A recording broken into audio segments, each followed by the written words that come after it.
ਅਸਲਾਮੁਅਲੈਕਮ ਜੀ। ਕਪਾਹ ਦੇ ਉੱਤੇ ਪੱਤਾ ਮਰੋੜ ਵਾਇਰਸ ਦਾ ਹਮਲਾ, ਲੀਫ ਕਰਲ ਵਾਇਰਸ ਜਿਹਨੂੰ ਕਹਿੰਦੇ ਆ, ਇਸ ਦਫਾ ਫਿਰ ਬਹੁਤ ਸ਼ਦੀਦ ਹੋ ਰਿਹਾ ਵਾ। ਅਤੇ ਇਹਨੂੰ ਅਸੀਂ ਕਿੱਦਾਂ ਇਹਦਾ ਰੋਕ ਸਕਦੇ ਹਾਂ ਅਤੇ ਇਹਦੀ ਕਿਹੜੀਆਂ ਵਜ੍ਹਾ ਜਿਨ੍ਹਾਂ ਨਾਲ ਫੈਲਦੀ ਆ, ਇਸ ਵੀਡੀਓ ਦੇ ਵਿੱਚ ਸਾਰੀ ਡਿਸਕਸ ਕਰਾਂਗੇ। ਵੀਡੀਓ ਚੰਗੀ ਲੱਗੇ ਅਤੇ ਦੂਸਰੇ ਕਿਸਾਨ ਵੀਰਾਂ ਨਾਲ ਵੀ ਸ਼ੇਅਰ ਕਰਨਾ ਅਤੇ ਖੁਸ਼ਹਾਲ ਕਿਸਾਨ ਨੂੰ ਫਾਲੋ ਕਰਨਾ ਅਤੇ ਵੀਡੀਓ ਐਂਡ ਤੱਕ ਦੇਖਿਓ, ਤੁਹਾਨੂੰ ਇਨਸ਼ਾਅੱਲਾ ਇਹਦਾ ਫਾਇਦਾ ਹੋਊਗਾ।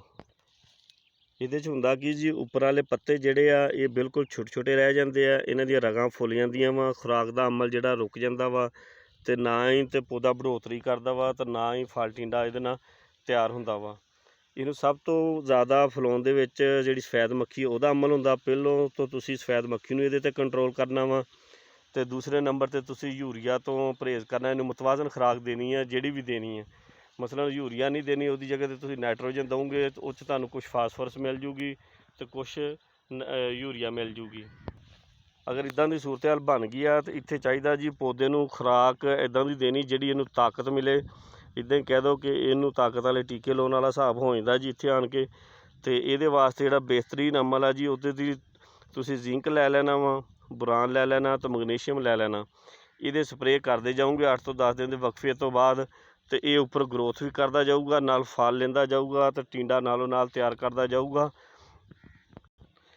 ਕਈ ਲੋਕ ਆ ਉਹ ਯੂਰੀਆ ਦਾ ਸਪਰੇਅ ਉੱਪਰ ਮਾਰਨਾ ਸ਼ੁਰੂ ਕਰ ਦਿੰਦੇ ਜਾਂ ਸਲਫਰ ਨਾਰ ਲਾ ਕੇ ਮਾਰਨਾ ਸ਼ੁਰੂ ਕਰ ਦਿੰਦੇ।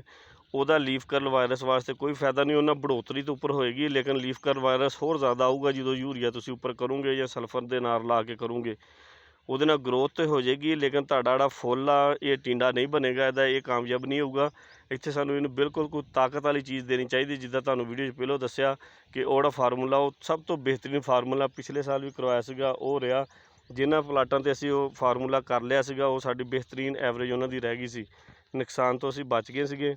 ਇਸ ਵਾਸਤੇ ਇਹ ਵੀਡੀਓ ਤੁਸੀਂ ਦੂਸਰੇ ਕਿਸਾਨ ਵੀਰਾਂ ਨਾਲ ਵੀ ਸ਼ੇਅਰ ਕਰਨੀ ਤਾਂ ਕਿ ਉਹਨਾਂ ਦਾ ਵੀ ਫਾਇਦਾ ਹੋ ਜਾਏ। ਆਪਣੀ ਜਾ ਕੇ ਕਪਾਹ ਦੀ ਫਸਲ ਚੈੱਕ ਕਰੋ, ਅਗਰ ਇੱਦਾਂ ਦਾ ਮਸਲਾ ਆ ਰਿਹਾ ਤਾਂ ਇੱਕ ਖਾਦ ਤੁਸੀਂ ਮੁਤਵਾਜ਼ਨ ਇਸਤੇਮਾਲ ਕਰਨੀ ਆ, ਦੂਸਰਾ ਇਹਦੇ 'ਤੇ 8 ਤੋਂ 10 ਦਿਨ ਦੇ ਵਕਫੇ ਤੋਂ ਬਾਅਦ ਤੁਸੀਂ ਸਪਰੇਅ ਕਰਦੇ ਜਾਣਾ ਵਾ, ਕਿਉਂਕਿ ਇੱਥੇ ਹੁਣ ਦੂਸਰੇ ਸਾਰੇ ਖਰਚੇ ਤਾਂ ਹੋ ਗਏ ਆ। ਅਗਰ ਇੱਥੇ ਅਸੀਂ ਕਪਾਹ ਨੂੰ ਛੱਡ ਦਿੰਦੇ ਹਾਂ, ਅਗਰ ਇਹ ਉੱਪਰ ਨਹੀਂ ਕਰੂੰਗੇ ਤਾਂ ਇਹਦੀ ਗਰੋਥ ਬਿਲਕੁਲ ਰੁਕ ਜੂਗੀ। ਇਹ ਬਿਲਕੁਲ ਹੋਰ ਪੌਦਾ ਜਿਹੜਾ ਵਾ ਇਕੱਠਾ ਜਿਹਾ ਹੋ ਜਾਊਗਾ ਅਤੇ ਇਹ ਨਾ ਫੁੱਲ ਲਊਗਾ ਅਤੇ ਨਾ ਟਿੰਡਾ ਬਣਾਊਗਾ, ਅਤੇ ਬਹੁਤ ਸਾਰਾ ਸਾਡਾ ਨੁਕਸਾਨ ਹੋ ਸਕਦਾ। ਇਸ ਵਾਸਤੇ ਅਸੀਂ ਇਹ ਫੋਲੀਅਰ ਸਪਰੇਅ ਲਾਜ਼ਮੀ ਕਰਦੇ ਹਾਂ ਅਤੇ ਥੋੜ੍ਹਾ ਜਿਹਾ ਹੋਰ ਖਰਚਾ ਕਰਕੇ ਅਸੀਂ ਅੱਛੀ ਪੈਦਾਵਾਰ ਆਪਣੀ ਲੈ ਸਕਦੇ ਹਾਂ, ਬਜਾਏ ਕਿ ਅਸੀਂ ਨੁਕਸਾਨ 'ਚ ਜਾਈਏ।